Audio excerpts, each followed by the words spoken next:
चला लक्ष द्या, द्वितीय सत्रामधला पहिला चॅप्टर म्हणजे कुठला, डिव्हिजन ऑफ पॉलिनॉमियल्स, याची आपण सुरुवात करणार आहोत। याच्या लेट्स रिकॉल मध्ये fill in the blanks in the following example हा या ठिकाणी प्रश्न दिलेला आहे। तर इथं तुम्हाला ऍडिशन, सबट्रॅक्शन, मल्टिप्लिकेशन हे 7वीला आपण पाहिलेलं आहे, त्याचं जस्ट रिव्हिजन म्हणून काही एक्झाम्पल या ठिकाणी दिलेले आहेत। सगळ्यात महत्त्वाचा मुद्दा लक्षात ठेवा, ऍडिशन आणि सबट्रॅक्शन करत असताना तुमची जी काही टर्म्स आहेत त्या टर्म्स कशा पाहिजेत, लाईक टर्म्स। हे तुम्ही 7वीला शिकले। लाईक टर्म्स कशाला म्हणायचं, ज्याचा व्हेरिएबल कसा असतो, सेम, आणि ज्याचा इंडेक्स कसा असतं, सारखा असतो, त्याला काय म्हणायचं, या ठिकाणी लाईक टर्म्स म्हणायचं। मग आता इथं ऍडिशन आणि सबट्रॅक्शन लाईक टर्म्स आहेत का, आहेत। इथं ए व्हेरिएबल आहे दोन्हीचं पण, आणि त्याचा इंडेक्स पण कसा आहे, सारखा, म्हणून त्या ठिकाणी आपण त्याला लाईक टर्म्स म्हणतो। लाईक टर्मच्या वेळेस काय करायचं, सरळ सरळ अगोदर कोइफिशियंटची ऍडिशन, 2 + 3 किती, 5, आणि व्हेरिएबल तसं द्यायचं। ओके, ही झाली ऍडिशन। सबट्रॅक्शन मध्ये same, 7b 4b, b variable आहे, त्याचा इंडेक्स सेम आहे म्हणजे लाईक टर्म्स आहेत, आणि लाईक टर्म नसल्याच्या नंतर तुम्हाला ऍडिशन आणि सबट्रॅक्शन करता येत नाही, हा महत्त्वाचा मुद्दा त्या ठिकाणी लक्षात ठेवा। मग 7 मधनं 4 गेले 3, आणि b ऍज इट इज असेल तसं, याचं उत्तर किती आलं, 7b - 4b = 3। आता इथं मल्टिप्लिकेशन, मल्टिप्लिकेशनला लाईक टर्म नसतील तरी चालतात। आता लाईक टर्म नाहीये, इथं स्क्वेअर आहे, इथं p आहे, त्याचं काही घेणं नाही, सरळ सरळ मल्टिप्लिकेशन। 3 आहे, इथं काही नसते म्हणजे 3 × 1 = 3, p आणि p² म्हणजे p × p, किती p झाले, 3p। 3p ला कसं लिहिणार तुम्ही, p3, कसं लिहिणार, p3। इथं लॉज ऑफ इंडायसेस वापरले जातात, बरोबर आहे, p⁻1 p² म्हणजे p3। अलग लक्षात या ठिकाणी। मग आन्सर किती आलं, 3p × p², 3p³। आता चौथ्या प्रश्नामध्ये 5 × 3 = 15, पहिल्यांदा 15 लिहा, m² आहे, m² आहे, m⁴ किती आन्सर आलं त्याचं, m⁴ स्क्वेअर आणि स्क्वेअर म्हणजे 2 2 ची बेरीज होते, m⁴।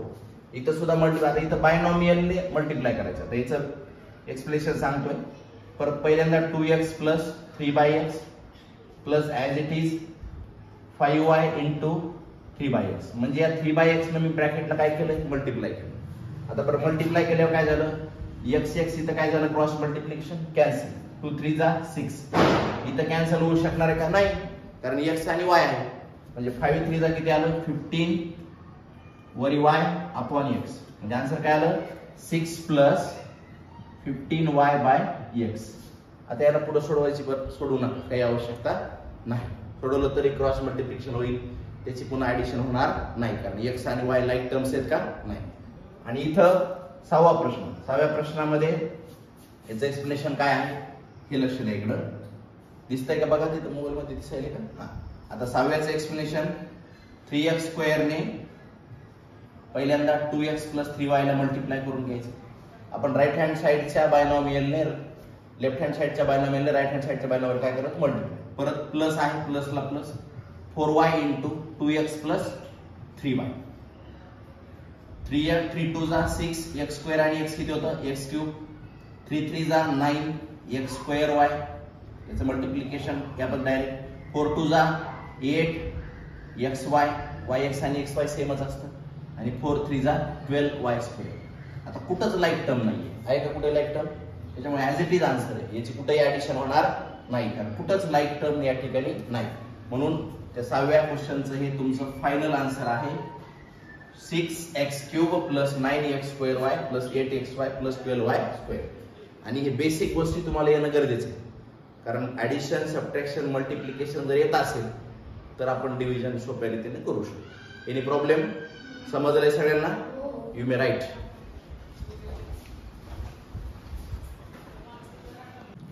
चला नेक्स्ट पॉइंट कुठला आहे आपला, इंट्रोडक्शन ऑफ पॉलिनॉमियल। कुठल्या टर्मला पॉलिनॉमियल म्हणायचं, if index of each term of algebraic expression in one variable. सगळ्यात महत्त्वाचं, वन व्हेरिएबल मध्ये असलेली टर्म, पहिली कंडिशन काय, की तुमची टर्म ही कशी पाहिजे, इन वन व्हेरिएबल, कशी पाहिजे, आणि त्याचा इंडेक्स 1 असला पाहिजे, काय असला पाहिजे, तरच आपण त्या एक्सप्रेशनला काय म्हणू शकतो, पॉलिनॉमियल. आता जर आपण एक्झाम्पल घेतलं इथं, या ठिकाणी एक्झाम्पल घेतलं 2x, हे पॉलिनॉमियल आहे.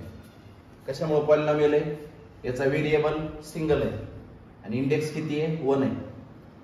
समजा दुसरं एक्झाम्पल घेतलं आपण 3y² + y, याच्यामध्ये सुद्धा व्हेरिएबल किती आहे, एकच आहे. याचा इंडेक्स होल नंबर आहे, इथं 2 आहे, इथं 1 आहे.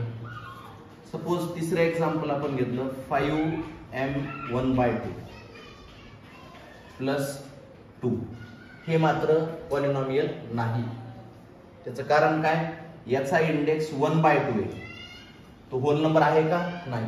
म्हणून याला काय म्हणता येणार नाही, पॉलिनॉमियल म्हणता येणार नाही. पॉलिनॉमियल मध्ये हे मोनोमियल, बायनॉमियल, एखादा ट्रायनॉमियल सुद्धा किती टर्म असू शकतात, असं अकॉर्डिंग टू टर्म त्याचे काय टाइप्स पडतात. गेल्या वर्षी आपण चांगल्या पद्धतीने पाहिलेलं आहे की टर्म नुसार मोनोमियल, बायनॉमियल, ट्रायनॉमियल, बरोबर आहे, त्यानुसार आपण लिहू शकतो. 3x³ + 4x² + 5x + 3. ओके, तर हे आहेत पॉलिनॉमियलचे एक्झाम्पल. आणि ज्याच्यासोबत व्हेरिएबल नसतं त्या टर्मला कॉन्स्टंट टर्म म्हणायचं. काय म्हणायचं, कॉन्स्टंट टर्म असं त्या ठिकाणी म्हणल्या जातं, कारण ती जी टर्म असते ती बदलत नाही. बाकीच्या टर्म्स बदलू शकतात, x ची व्हॅल्यू बदलली की काय होणार, टर्म्स बदलणार. तर मग पहिली कंडिशन काय, एक तर ते एका व्हेरिएबल मध्ये असलं पाहिजे आणि त्याचा इंडेक्स किती असला पाहिजे, या ठिकाणी 1 असतो. आता त्याच्यानंतर डिग्री ऑफ पॉलिनॉमियल, पुढचा पॉइंट काय आहे, डिग्री ऑफ पॉलिनॉमियल. त्याच्यात छोटी वस्तू सांगतो, हायेस्ट इंडेक्स ऑफ पॉलिनॉमियल. दिलेले जे पॉलिनॉमियल आहे त्याचा हायेस्ट इंडेक्स, हायेस्ट, आता इथे एकच व्हेरिएबल आहे, त्याचा इंडेक्स किती आहे, 1 आहे. मग याची डिग्री किती झाली, 1. इथं बघा 2 वेळेस y दिसतंय, मग 2 मोठा आहे का 1 मोठा आहे, 2 मोठा आहे, मग 2 त्याचा काय झाला, डिग्री. इथं तर पॉलिनॉमियलच नाही. आता इथं बघा 3, 2, 1, 0, सगळ्यात मोठा इंडेक्स कोणता आहे, 3. मग याची डिग्री किती झाली, 3. सगळ्यात मोठा इंडेक्स जो असतो पॉलिनॉमियल त्याला काय म्हणायचं, highest index of the polynomial, it is called as degree. किती मोठा आहे, इथे समजा इथे एक्झाम्पल घेऊया 5m6 + 5. आता मधल्या टर्म नाही आहेत तर ते 0 घ्यावे लागतात. ते पुढे तुम्हाला डिव्हिजन करताना लक्षात येईल. बायनॉमियलने ज्यावेळेस आपण डिवाइड करतो, मोनोमियलने करताना घेण्याची आवश्यकता पडत नाही. पण इथं सगळ्यात मोठा इंडेक्स कोणता आहे, 6, त्याला काय म्हणायचं, डिग्री.